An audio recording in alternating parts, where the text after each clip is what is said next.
당시 사도 바울이 머문 에베소에는 샤머니즘에 입각한 주술이 아주 만연되어 있어서 사람들의 일반사 모든 것이 미신 행위와 관련지어서 살아왔던 도시입니다. 바울은 에베소에서 복음 사역을 고린도 지역과는 다른 방법으로 전개를 하고 개척을 하고 있습니다. 그 중에 하나가 뭐냐면 에베소에서는 두란노 서원이라고 하는 곳에서 따로 모은 제자들에게 집중적으로 성경 공부를 시켜서 제자를 양성하는 것에 몰두하게 되는 것이죠.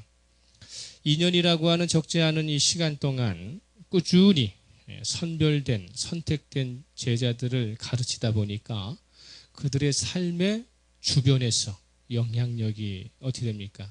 다시 생기게 되고 주의 말씀은 그들의 삶의 터전에서 흥황하여 새로운 세력으로 급성장하게 되므로 도시 전반에 주의 제자의 삶인 이런 것이로구나 라고 하는 것들을 어떻게 합니까? 역동적으로 보여주게 되는 것입니다. 지난주에 우리가 이 에베소에서의 바울의 사역을 세 가지로 우리가 정리를 하게 되면은 성경 공부는 세상의 것은 배제된 채 오직 하나님의 나라 예수 그리스도의 중심된 것만을 다루고 있었다는 것이죠. 하나님의 말씀은 디모데후서 3장 16절 17절에서 말씀하시는 것처럼 교훈이 있고 책망이 있고 바르게 함이 있고 의로 교육하기에 아주 유익한 것이기 때문에 하나님의 말씀에 접촉되는 사람들은 하나님의 사람으로 온전하게 되고 모든 선한 일을 행할 능력을 갖추는 데에 가장 원본적인 역동성을 제공해 주었다는 사실입니다.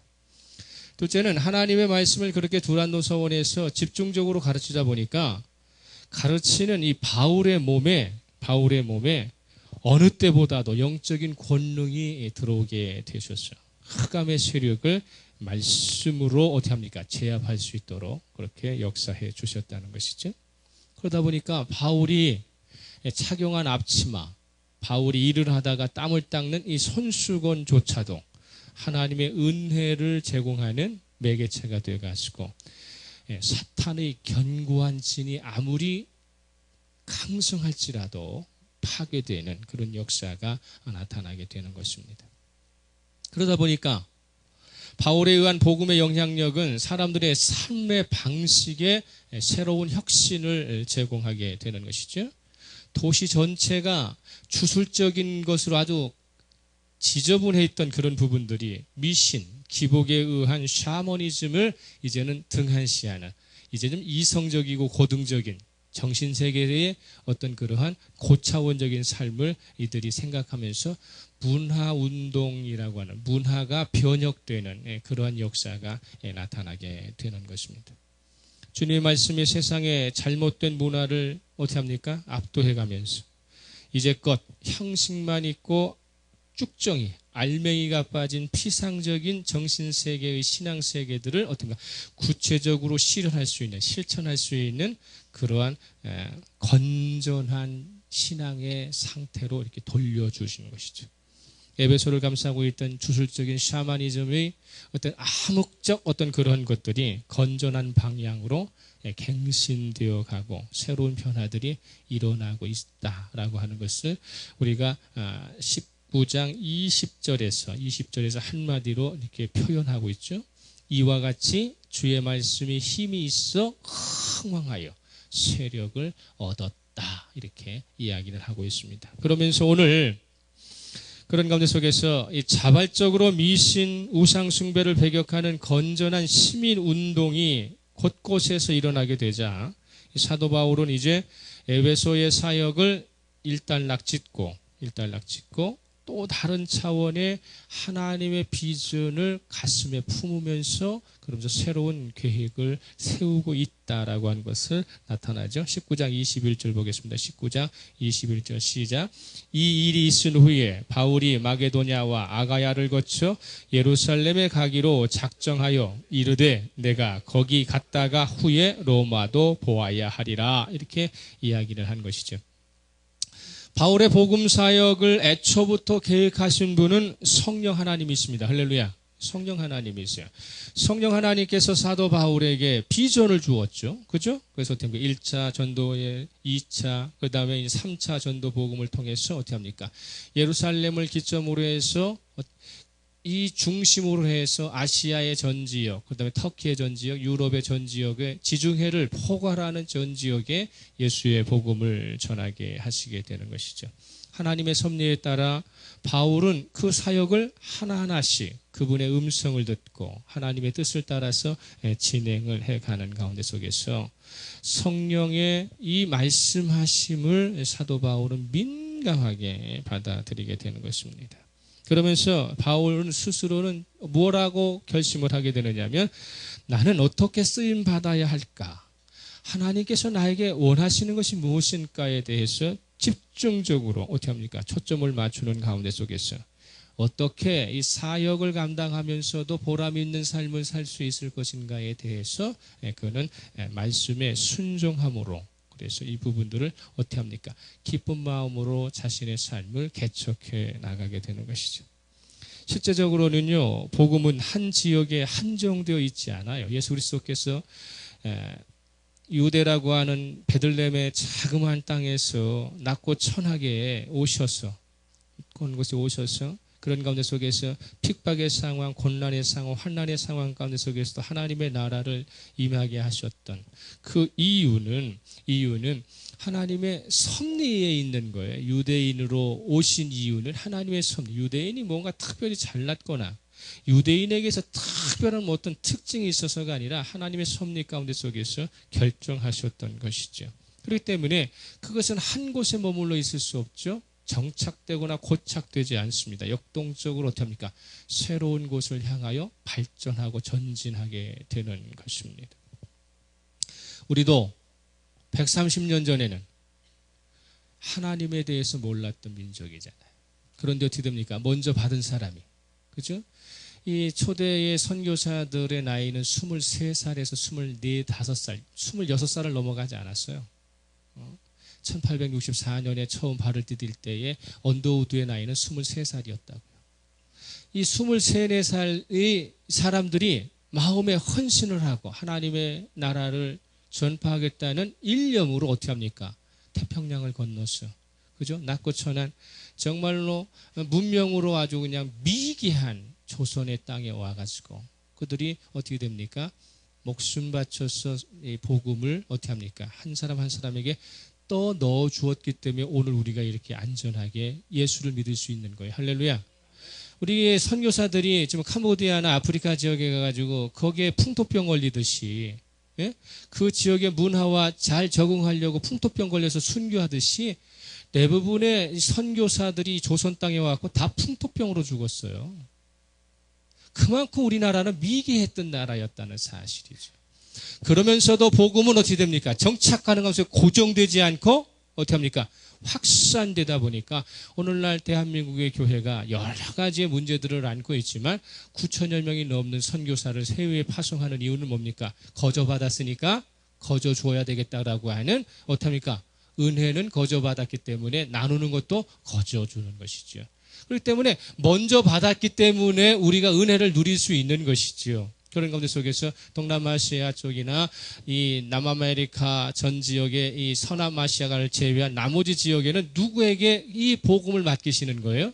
조선 사람에게 맡기시는 것이죠. 그러니까 그 시대마다 부름의 현장의 역사가 달라지게 되는 것입니다. 새로운 것을 향해 꾸준히 어떻게 합니까? 진부하고 전진하는 속성을 지니고 있습니다. 그렇기 때문에 사도 바울이 에베소 지역에서 2년 6개월간 사역을 하는 가운데 속에서 두란노 서원이라고 하는 것의 말씀을 가르치고 지역마다 어떻게 됩니까? 제자들을 양성해서 파송하잖아요. 파송을 하다 보니까 아시아 7교회인 서모나 교회가, 버가모 교회가 생기고 말이죠. 그죠? 두아디레아 교회가 생기고, 이 빌라델피아 교회가 생기고, 사대 교회가 생기고, 라우디게아, 골로새 교회가 생기고, 히에라 볼디가 생기고, 그러니까 터키의 전 지역과 어떻게 합니까? 그리스를 망라한 곳에 어떻게 합니까? 제자들이 파송돼 가지고 어떻게 합니까? 복음의 역동성이 계속 어떻게 합니까? 성진하겠다는 것이죠. 그러면서도 사도 바울은 거기에 만족하지 않죠. 거기에 눌러 앉지 않습니다. 교회가 커졌다고 해서 성공했다고 해서 앉아있지 않고 새로운 최종의 목적지를 어떻게 합니까? 선정해서 로마 제국의 수도인 로마시를 향하게 그의 눈은 돌려지게 되는 것이죠. 조금 편하려고 하니까, 조금 안정되어 가니까 하나님께서는 사도 바울의 마음을 들썩들썩하게 해서 어디를 향하게 하시는 거예요? 이제는 로마를 향할 수 있도록 가슴에다가 다 새로운 비전을 심어주시게 되는 것입니다. 바울이 그러면서도 로마로 직행하지 않고 예루살렘을 향하게 되죠. 그래서 아가야 지방과 그 다음에 보니까 마게도냐 지방에는 어떤 교회가 있어요? 빌립보 교회가 마게도냐 지방에 있고요. 그 다음에 데살로니 교회가 있고 베레아 교회가 있고, 이 아가야 지방으로 나오면 가장 큰 교회가 뭡니까? 고린도 지역의 교회가 있고 겐그리아 지방의 교회가 있잖아요.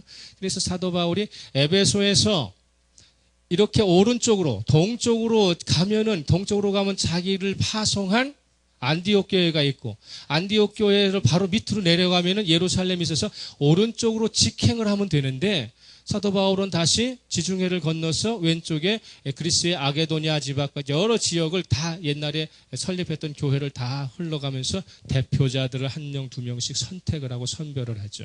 그리고 나서 이후에 어떻게 됩니까? 예루살렘 교회가 기근으로 어떻게 하면 고생을 했으니까 각 교회마다 어떻게 합니까? 부조를 하고 구제 헌금을 한 것들을 다 수금을 해서 그래서 돌아서, 그래서 아시아 지역뿐만 아니라 유럽 지역에 있는 그런 가운데 속에 신앙생활을 잘하고 있는 제자들을 어떻게 합니까? 대표로 선발을 해서 그래서 함께 예루살렘으로 올라가려고 하는 것이죠. 로마서 15장 16절을 보게 되면 사도 바울이 왜 이러한 계획을 하고 있는가에 대해서 로마서 15장 16절에서 이렇게 이야기하고 있어요. 이 은혜는, 자기가 하나님의 복음의 사역을 감당하는 것은 은혜라고 얘기해요. 이 은혜는 곧 나로 이방인을 위하여 그리스도 예수의 일꾼 되어 하나님의 복음의 제사장 직분을 하게 하사 이방인을 제물로 드리는 것이 성령 안에서 거룩하게 되어 받으실 만하게 하려 하심이라. 내가 예수의 일꾼 된 것은 복음의 제사장으로 부름받았기 때문이라는 것이죠. 복음의 제사장은 무엇하는 것입니까? 일반 백성들을 하나님 앞으로 어떻게 합니까? 오게 해서 하나님에게 제사 드리게 하고 하나님의 말씀을 가르치는 일을 하게 되는 것이죠. 그래서 자기가 지금까지 전 지역을 거쳐서 사역했던 모든 곳에 대표자들을 선발을 해가지고 함께 예루살렘에 올라가서, 그러면서 예루살렘에 있는 유대인 출신의 예루살렘 교회 성도들과 함께 어떻게 하면 조우하게 하면서 어떻게 합니까? 거룩한 제사장의 삶이 무엇인가를 보여주고 가르쳐주면서 그들이 바라보고자 했던 예루살렘 하나님의 그 성전을 바라보면서 하나님 앞에 그들이 이제 헌신토록 하게 되는 그런 역할을 하게 되는 것이죠. 그래서 어떻게 됩니까? 유대인이나 이방인이나 예수 그리스도 안에서는 뭐가 된다? 한 형제가 된다고 하는 사해 동포주의를 그때 또 이야기를 하는 게 되는 것이죠. 하나님께서는 세계 모든 사람을 포괄하여 다스리시는 창조주이시다. 할렐루야. 이거 기억해야 됩니다. 하나님은 우주 만물을 다스리시는 통치자이세요. 그저 한 사람 우리만 다스리는 것이 아니라, 인간만 다스리는 것이 아니라 이 은하계를 넘은 온 우주에 생물 하나하나가 다 뭡니까? 하나님의 주권 아래에 들어와 있다라고 하는 것이죠. 우리가 구원받는다고 하는 것은 나 개인이 구원받는 것으로 끝나는 것이 아니라 구원받는 사람들을 통해서 자연의 피조물이 구원받는 거예요. 그래서 우리가 살아가는 삶 현장 가운데 속에 우리는 개인적으로는 하나님께 구원받은 존재이지만 내가 제사장의 역할을 감당함으로 말미암아 세계에 존재하는 모든 피조물에게 뭘 제공하는 거예요? 생명력을 공급해주는 역할을 감당하게 되는 것이지요.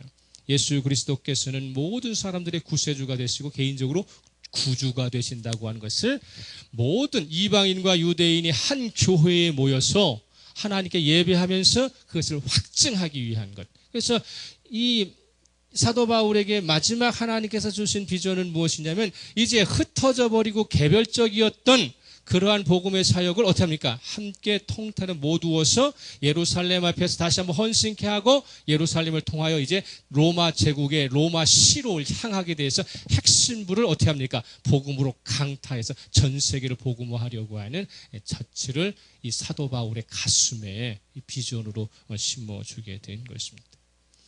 바울의 새로운 비전에 이렇게 활발하게 작용을 하니까 반대 세력이 가만히 있을 수 있어요? 그러니까 바울의 비전에 대항하는 세력들이 조직적으로 움직이게 돼 있다는 것입니다. 우리가 분명한 것은 뭐냐면 이 세계 만물은 하나님께서 통치하시고 하나님의 주권적 역사가 일어나고 있지만 아직까지는 사단의 역사가 일어나기 때문에 개인적으로도 마찬가지예요. 나 예수 잘 믿으려고 생각하면 정말로 예수 앞에서 정말 헌신하려고 생각하면 몸이 아프다든지 나를 예수 믿지 못하도록 예수에게 열중하지 못하도록 끄집어내리는 저항의 세력이 있고 반대의 세력이 있다고 하는 것을 그걸 극복해내지 못하면 항상 그 갈등의 구조 안에서 어떻게 합니까? 헤어나오지를 못하는 것이죠. 그러다 보니까 에베소에서도 한쪽에서는 어떤 역동적 문화운동, 시민운동이 일어나가지고 미신, 샤머니즘의 어떤 그런 기복 문화를 제거하려고 하는 한 측이 있는 반면에 그걸 여전히 어떻게 유지하고 기득권을 유지하려고 하는 반대 세력 간에 충돌이 일어나게 되는 것입니다. 이 바울의 복음의 사역은요, 종교적인 것에만 국한되지 않는다는 거죠. 예수 믿는다는 것은 주일날 예배드리고 성경 공부하는 것으로만 국한되지 않아요. 1년 365일 매 시간마다 어떻게 됩니까? 말씀 앞에 부복해야 한다라고 하는 거룩한 산 제사장의 삶을 살아야 한다고 하는 이 사명을 감당하기 위해서는 어떻게 됩니까? 말씀과 생활이 분별되지 않는 어떻게 됩니까? 일치된 것으로 우리가 나가야 한다는 것입니다. 도시 전체의 문화를 망라해서 개혁이 불어오니까 아담이 신전을 중심으로 상업행위를 해왔던 사람들의 생계가 갑자기 위축을 받게 되는 거예요. 그러니까 아시아 전 지역의 모든 사람들이 지금 아담이 신전으로 올라와 가지고 어떻게 됩니까?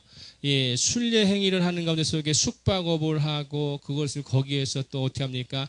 이런 기념품을 팔고 이런 여러 가지 이제 산업들이 아시아 이 에베소 도시의 경제에 아주 주축을 이루고 있는데 어떻게 됩니까? 하나님의 말씀의 복음이 거기에 떨어지다 보니까 어떻게 합니까? 예를 들면 그런 거잖아요. 신전 가면 그냥 가요? 뭐 합니까? 선물 가지고 가고 헌금 가져가야 되는데 우상 숭배하는 행위가 자꾸 줄어드니까 어떻게 됩니까? 먹고 사는 게 힘들어지게 되는 것이죠. 아데미를 숭배하는 사람들의 수가 점점 줄어들면서 수입이 급격히 줄어들기 시작한 것이 이 지금 에베소에 지금 우상지기를 가지고 있던 사람들의 큰 고민거리였었어요. 특별히 은장색이라고 하는 데메드리오가 나오는데 24절에 볼까요? 24절에 즉 데메드리오라 하는 어떤 은장색이 은으로 아데미의 신상 모형을 만들어 직공들에게 적지 않은 벌이를 하게 했다는 것이죠. 이 은장색이라고 하는 것은 소위 이야기하는 감시를 만들어서 우리가 흔히 이야기하는 뭐 절 같은 데 가면 부처가 있잖아요. 부처상 같은 것들이 있는데 그걸 개인의 집에다 모셔놓으려면 그것에 몇십 분의 1의 작은 축소 모형을 만들어서 그걸 보관하는 것을 감실이라고 그래요. 감실이니까 상자와 같은 거죠. 상자 안에다가 이걸 넣고 집안에 보관을 해야 되기 때문에 이 은장색이라고 하는 것은 그렇게 아데미라고 하는 여신의 모형을 은감실로 만들어서 그래서 그걸 하나의 세트로 만들어서 기념품으로 파는 거예요. 사람들이 아데미 신전 가서 그것을 숭배를 하고 순례를 하고 나오면 반드시 뭘 사요? 그런 기념품을 사가지고 가가지고 자기 집에다 모셔놓고 개인적으로 이렇게 그것을 예배를 드리고 했단 말이에요. 흔히 이야기하는 불교 믿는 사람들, 일본 사람들 보면 자기의 조상신이나 뭐 한 것에서 이렇게 감실 만들어서 놓은 것, 그런 것처럼 해놓는 것이죠. 그런데 그게 어떻게 됩니까? 매출이 급격히 줄어들게 되는 것이죠. 근데 이 사람들은 뭘 하고 있느냐면 조합이라고 하는 것이 있어요. 그러니까 조합원 원들이 어떻게 됩니까? 이게 판매가 되지 않으니까 그게 자꾸 줄어들다 보니까 이 사람들이 이제 생계에 위기가 당하겠고, 이 데메드리오가 사도 바울에게 직접적으로 대적하게 되는 것은 무엇이냐면은 탐욕과 이권이 점점점 줄어든다고 하는 현실적인 문제였다는 것입니다.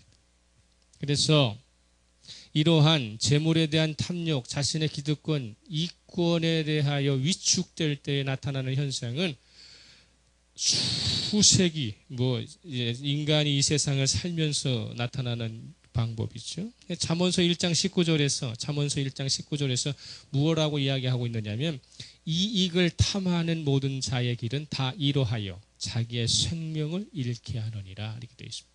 잠언서 1장 19절에 이익을 탐하는 모든 자의 길은 다 이러하여 자기의 생명을 잃게 하느니라. 탐욕과 이권에 함몰되다 보면 자기의 생명이 끊어지는 줄도 모르고 불나방처럼 쫓아간다는 거예요. 특별히 성도된 우리가 기억해야 될 것은요, 여호수아서에서 나오고 있는 여호수아 시대에 하나님께서 이스라엘 백성들에게 여리고 정복이라고 하는, 여리고성 정복이라고 하는 방법을 가르쳐 주셨어요. 그죠? 여리고성이라고 하는 거대한 장벽이 있는 성벽을 어떻게 합니까? 하루에 한 번씩, 어떻게 하면 땅 밟기 돌면서, 그러면서 말씀을, 제사장의 말씀을 앞에 두고 하루에 한 번씩 돌아서 마지막 날은 6번 돌려서 하나님의 이름으로 함성을 지를 때 여리고성이 무너졌어요. 그래가지고 여리고성에 있는 살아있는 모든 것, 재산에 대한 모든 가치 있는 모든 것들은 어떻게 파괴하라고 하나님께서 명령을 하셨는데, 그런데 어떻게 합니까? 이 아간이라는 사람이 들여다보니까 너무 재산이 좋은 게 있으니까 어떻습니까? 신할산의 외투라고 하는 게 있고, 은이 있고, 금이 있으니까 그거 몰래 감춰서 자기 장막 밑에다 숨겨놨잖아요. 그러고 나가지고 기세등등하게 해가지고 여리고성의 10분의 1밖에 안 되는 아이성을 공격하는데 오히려 어떻게 합니까? 이스라엘 백성 전체가 간담이 쓸어내리는 것처럼 위기를 당하게 됐을 때 여호수아가 하나님께 묻잖아요. 이 여리고성보다도 더 약한 이 아이성을 공격하는데 저희들이 왜 이렇게 패배할 수밖에 없었습니까? 이야기할 때에 그때에 아간의 탐욕이 전체 공동체에 위험을 가져오게 한다는 사실을 우리는 알고 있어야 한다는 것이죠. 본질을 분별하지 못하고 부한해동하는 사람들이 시위가 확대됩니다. 바울과 상관없던 유대인들까지도 불똥이 튈까 봐서 안절부절 못하는 모습이 보이죠. 그래서 33절입니다. 33절 19장 33절 시작. 유대인들이 무리 가운데서 알렉산더를 권하여 앞으로 밀어내니 알렉산더가 손짓하며 백성에게 변명하려 하나 그들은 그가 유대인인 줄 알고 다 한 소리로 외쳐 이르되 크다 에베소 사람의 아데미여 하기를 2시간이나 했다. 이게 뭐냐면 이 에베소 지역에서 이러한 데메드리오라고 하는 우상을 섬기고 그런 사업을 하는 사람들이 선동을 해서 조합이 이제 어떻게 됐느냐면은 조직적으로 이제 바울을 대항하게 되는 가운데 속에서 이 바울이 유대인이라고 하는 것을 알게 돼서 이 에베소에는 반유대주의가 확산되기 시작했어요. 반유대주의가 확산되니까 바울을 반대하는 유대인들이 자신들이 신변이 위협하니까 우리는 바울과 같은 사람이 아니다라고 변명을 하려고 하니까 거기에 문제가 생기게 되었다는 것입니다. 그렇지만 비이성적이고 광기가 난무하던 현장에 하나님께서는 에베소에서 가장 영향력 있는 관리 중에 한 사람인 서기장을 통해서 이것을 해결해 주시는 것이죠. 이후에 어떻든 간에 행정을 책임지는 사람으로서 불법 집회를 용납할 수는 없었기 때문입니다. 그래서 강력한 경고를 통해서 자치권이 박탈될 수도 있다라고 하는 권고를 통해서 시위대를 해산시키고 그런 부분이 말씀이 오늘 41절까지 끝이에요. 바울은 에베소에서의 복음 사역이 그 어느 때보다 넓게 열려 있었던 반면에 동시에 대적하는 사람도 많았다라고 나중에 이야기를 하고 있거든요. 그렇기 때문에 흔히 이야기하는 것처럼 기회는 뭐와 함께 온다? 위기와 함께 온다라고 하는 것을 여기서 이야기해 주고 있어요. 이 사도 바울은 나중에 에베소에서 이 고린도 전서와 고린도 후서를 에베소에서 써요. 고린도에서 사역을 하고 에베소로 옮겨오면서 에베소에서 고린도에 대하여 편지를 쓴 것이 고린도 전후서인데, 그래서 에베소 상황을 고린도 전서에서 피력을 하고 있는 것이 고린도 전서 16장 8절에서 9절이에요. 16장 8절에서 9절에 뭐라고 말하고 있느냐면, 내가 오순절까지 에베소에 머물려 함은 내게 광대하고 유효한 문이 열렸으나, 넓고 실익이 있는 문이 열렸지만 대적하는 자가 많았다라고 이야기하는 것입니다. 사도 바울이 가는 곳에 하나님이 동행하시고 하나님이 함께 역사해 주시지만 그냥 자기가 원하는 대로 그냥 하는 것이 아니라 곳곳마다 방해를 하고 발목을 잡고 담을 쌓고 대항하는 세력들이 많았다고 그는 이야기를 하고 있는 것이죠. 위기, 예상할 수 없는 일촉즉발의 위기가 계속 나타나게 되는 것입니다. 그래서 그는 고린도후서 1장 8절에서 10절로 고린도후서 1장 8절에서 10절에서 뭐라고 이야기하고 있느냐면, 형제들아 우리가 아시아에서 당한 환난을 너희가 모르기를 원하지 아니하노니 힘에 겹도록 심한 고난을 당하여 살 소망까지 끊어지고 우리는 우리 자신이 사형 선고를 받은 줄 알았으니 이는 우리를 자기를 의지하지 말고 오직 죽은 자를 다시 살리시는 하나님만 의지하게 하심이라, 이렇게 되어 있어요. 그러니까 에베소에서의 이러한 문화적 혁명과 이러한 역동적인 어떤 그런 사회 변혁이 일어나는 가운데 속에 일치월장으로 아무런 저런 반대 없이 일어나는 것이 아니라 사형 선고를 받는 것과 같은 큰 고통 가운데 속에서 하나하나씩 하나님만 믿고 차곡차곡 이 일을 해 나갔다고 이야기해요. 뭐라고 이야기하고 있어요? 힘에 겹도록 심한 고난을 당하여 살 소망까지 끊어질 뻔했다, 이렇게 이야기하고 있다고요. 우리가 지금 오늘 본문으로 삼고 있는 이 21절에서 41절 가운데 속에서 하나의 데메드리오라고 하는 사람을 상대로 해가지고 하는 시민의 소요의 사태만 하나에게 단순하게 이야기하고 있지만 시시각각으로요, 바울을 죽이려고 하는 많은 무리들이 시시각각으로 나타나고 있었다라고 하는 것입니다.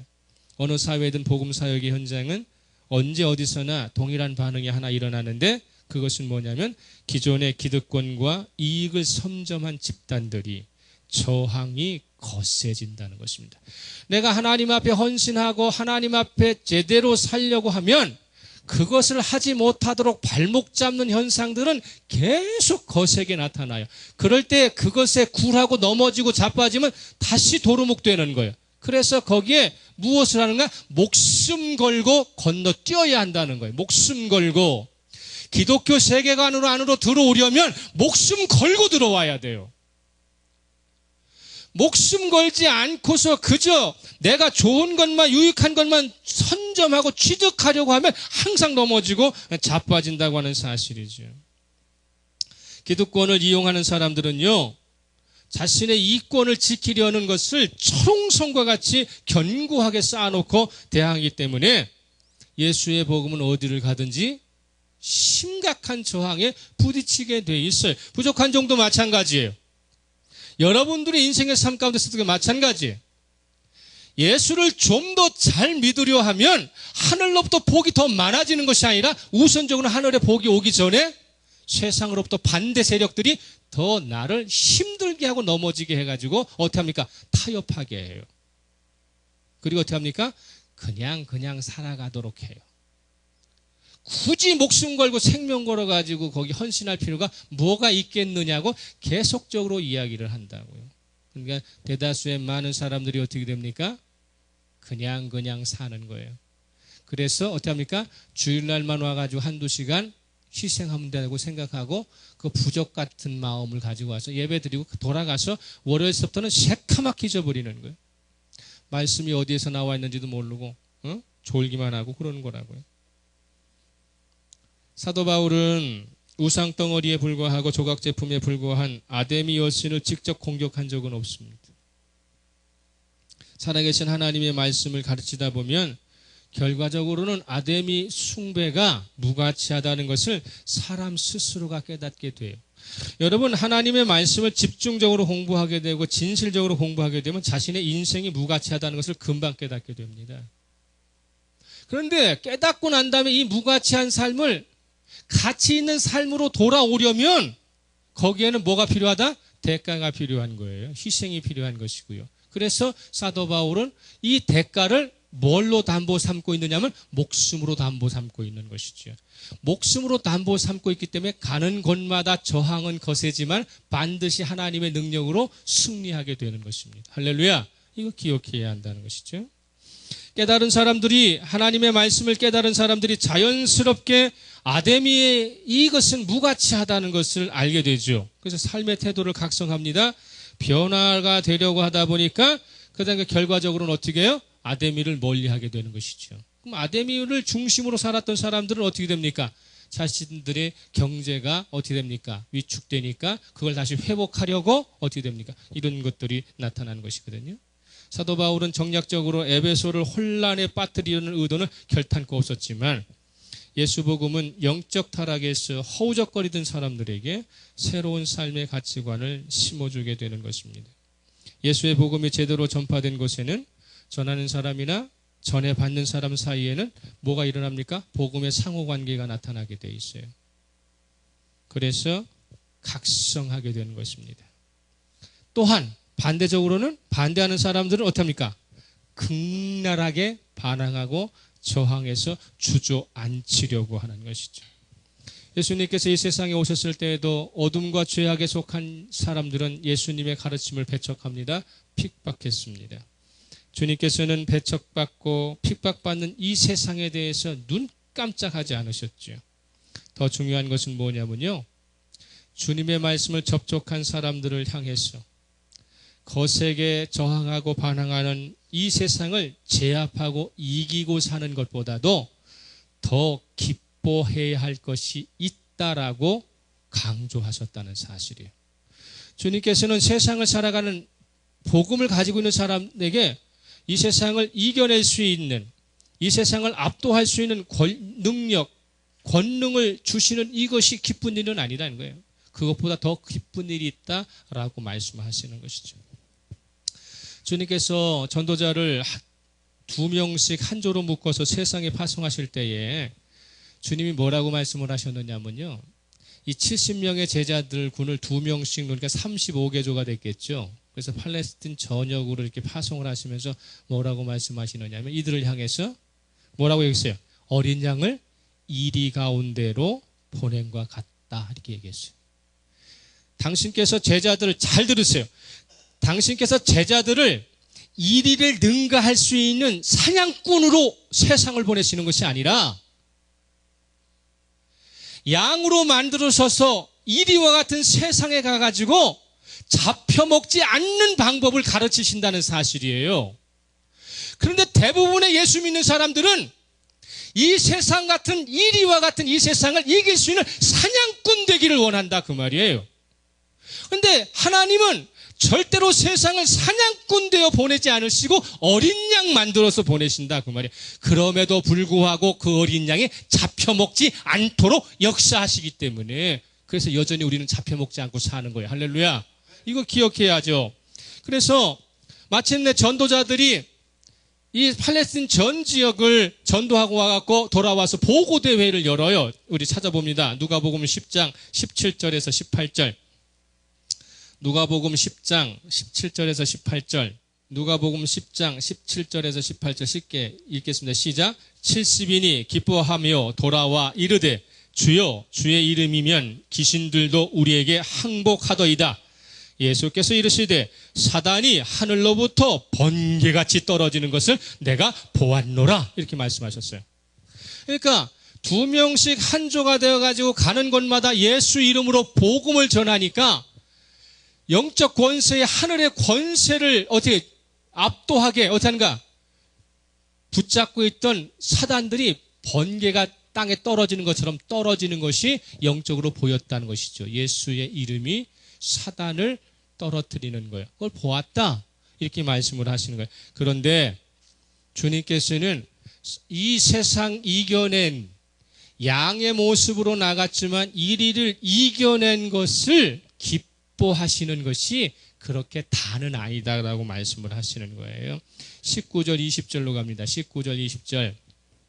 19절 20절 시작. 내가 너희에게 뱀과 전갈을 밟으며 원수의 모든 능력을 제할 권능을 주었으니 너희를 해칠 자가 결코 없으리라. 거기까지. 우리는 양으로 가지만 그러나 내 안에 양 안에 우리 안에 누가 계셨어? 예수의 그리스도의 능력이 계시고 성령의 능력이 있어서 결탄코 그들에게 밟혀먹지 않고 그들에게 패배당하지 않도록 뒤에서 역사하시고 조정해 주시는 분은 누구시다? 하나님이시다는 것이죠. 성도가 세상에 나가서 세상을 이기는 것이 아니라 성도로 하여금 세상을 이기시는 분은 누구시다? 예수 그리스도세요. 내가 세상을 이기고 사는 것이 아니라 나로 하여금 세상을 이기도록 하시는 분이 누구시다? 예수 그리스도세요. 근데 자꾸 나는 내가 주체가 되고 내가 주인공이 되고 내가 주인이 되어갖고 세상 이기기를 원한단 말이에요. 주님은 그거 원하지 않으세요. 왜 그럴까요? 여러분에게 사람 살리고 죽이는 능력을 주면요, 그 사람 하루아침에 팍 돕니다. 네? 잘 생각하세요. 내 아이에게 만약에 이 부족한 종에게 사람의 병을 고칠 수 있는 능력이 있으면 제가 이렇게 작은 교회 하겠어요? 병원 간판 달아놓고 오늘 내일 하고 있는 어디를 찾아가서 중환자실 찾아가지고 흥정하면 되는 거 아니에요. 얼마 내놓으시오? 당신 이 죽어가는 사람 내가 살려놓겠소. 오늘날 지금 5명 중에 한 사람이 지금 불치병을 앓는 시대에 돈더미가 쌓이고 쌓여도 히말라야를 쌓을지도 몰라요. 그런데 그걸 주권적으로 역사하시는 분은 누구시다? 하나님이시고 예수 그리스도시다. 할렐루야.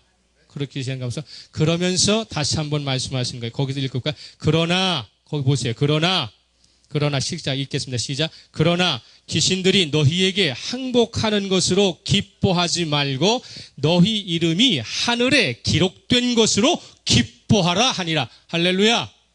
내가 세상에 나가서 세상을 이기고 사는 것으로 기뻐하는 삶을 사는 사람은 반드시 타락하게 돼 있고 넘어지게 돼 있어요. 세상에서 기쁨을 얻는 사람들의 대부분의 말로가 좋지 못한 이유는 뭡니까? 내가 날마다 기쁜 곳이 있으면 거기에만 함몰되잖아요. 주님께서는 말씀하시는 것은 뭐냐면 세상을 이길 수 있는 능력을 가지고 있다고 해서 너희가 기뻐해서는 안 된다. 더더욱 중요한 것은 더 기뻐해야 하는 것이 있는데 너희의 이름이 어디에 기록되어 있다? 하늘에 기록된 것을 더더욱 기뻐해야 한다는 것입니다. 하나님의 능력을 체험한 제자들이 흥분해서 기뻐하는 모습을 보시면서 뜬금없는 것 같지만 생명책을 언급하시는 이유는 무엇일까요? 사역을 방해하는 귀신들이 항복하는 것으로 인해 기뻐하는 것이 잘못된 것은 아닙니다. 제가 어린아이들을 양육하고 그런 가운데 속에서 그 아이가 아플 때에 갑자기 응급실도 못 가고 병원도 못 갈 때에 머리에다 손 얹고 주여 이 아이를 불쌍히 여겨주셔서 열 떨어뜨려 주세요. 지금 병원 갈 수 없습니다. 누구에게 가도 이 얘기가 소용이 없습니다. 오늘 제가 믿음으로 기도하니까 열 떨어뜨려 주세요. 고쳐주세요. 그러면 고쳐지면 얼마나 기쁘겠어요, 내가. 그렇지 않아요? 기쁘지 않아요. 그런데 그것으로는 안 된다는 거예요. 무엇이? 내 이름이 어디에? 하늘에 기록된 생명록에 기록되어 있는 것을 더 기뻐할 수 있어야 한다는 것입니다. 제자 한 사람 한 사람이 하나님의 백성으로 부름받아 구원받게 된 것에 비하면 귀신을 축출하고 세상에서 권능을 행사하는 것은 시시한 일입니다. 귀신을 축출하는 능력은 하나님 나라의 백성에게 주어진 본질적인 특권이 아니에요. 부가적인 거예요. 덤이에요. 덤. 그저 덤이요. 어떤 바보가 덤을 얻기 위해서 비싼 물건을 사겠느냐고요. 그렇잖아요. 그런데 많은 지금 이 백화점이나 슈퍼마켓에는 뭐예요? 플러스 원. 하나 더하기 하나. 그러니까 어떻게 돼?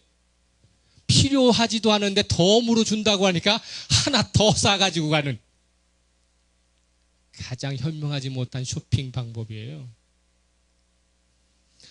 그저 하나님이 나에게 이 세상을 살아가는 것에 귀신 축출하고 권능의 삶을 살게 하는 것은 부가적인 특권이에요. 그것보다 더 본질적인 것은 내가 하늘에 기록되어 영원히 기뻐할 수 있는 것을 제공해 주시는 것인데 우리는 지금 어디에다가 지금 집중하고 있고 무엇에 지금 우리가 한눈 팔고 있는가를 생각해야 합니다. 귀신을 쫓아내는 등의 여러 가지 능력과 은사들이 성도의 구원을 반드시 보장해 주지 않기 때문입니다. 예수께서는 주의 이름으로 선지자 노릇하고 많은 능력을 행하던 자들 가운데 속에서 하늘나라에 들어가지 못할 자들이 분명히 있다고 말하고 있어요. 예수 이름으로 선지자 노릇하고 예수 이름으로 권능을 행사하더라도 그는 하늘나라에 가서 이름이 지워져 있는 사람들이 더 많다라고 말씀하셔요. 그것이 마태복음 7장 22절에서 23절이에요. 마태복음 7장 22절 23절. 그날에 많은 사람이 나더러 이르되 주여 주여 우리가 주의 이름으로 선지자 노릇하며 주의 이름으로 귀신을 쫓아내며 주의 이름으로 많은 권능을 행하지 아니하였나이까 하리니 그때 내가 그들에게 밝히 말하되 내가 너희를 도무지 알지 못하니 불법을 행하는 자들아 내게서 떠나가라 이렇게 말씀하실 날이 있다는 것입니다. 그렇지만 그럼에도 불구하고 예나 오늘이나 우리들의 관심은 예수의 제자로 부름받아 영생의 구원을 얻는 주인공이 되기보다는 지극히 지엽적인 은사, 사라져버릴 세상적인 복에 더 집착하고 있다고 하는 사실입니다. 고귀한 성도의 신분을 획득하고도 주님이 원하고 계신 뜻과는 달리 매사 잘못된 길을 선택하는, 그래서 불안하고 연약한 삶을 살아가고 있는 사람들이 너무 많다는 것입니다. 왜 그럴까요? 더 기뻐해야 할 것에 대한 목표가 제대로 설정되어 있지 않기 때문입니다. 더 기뻐해야 할 것에 집중하지 못하기 때문이시죠. 하나님께서 제공하시는 은혜와 능력이 결탄코 우리를 부족하게 만드시지 않지요. 그러면서도 깊은 삶을 살지 못하는 이유는 하나님을 믿는 믿음이 우리에게 부족하기 때문입니다. 믿음의 내용이 누구보다도 강력했던 믿음의 선진들은요, 주님께서 함께 하시겠다고 하는 그 약속을 어떻게 합니까? 변치 않고 신뢰했기 때문에 핍박 상황에서도 고난 상황에서도 흔들리지 않고 자기의 길을 갔다고 하는 사실입니다. 그들이 신분이 불안해져 버리고 그러면서도 고난과 환난이 항상 기다리고 있었지만 마음속에는 늘 뭐가 있었습니까? 평안이 늘 유지되어 있었다는 사실이죠. 왜 그럴까요?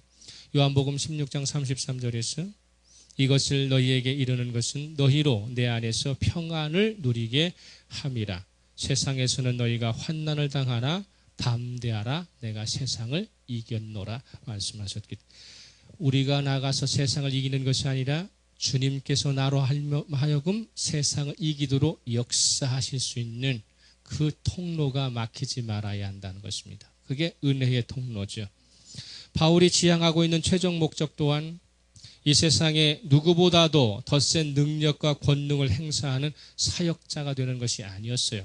베드로를 능가한 사역자가 되는 걸 원치 않았고요. 주님의 제자 중에 1등의 제자가 되기 위해서 노력하지도 않았습니다.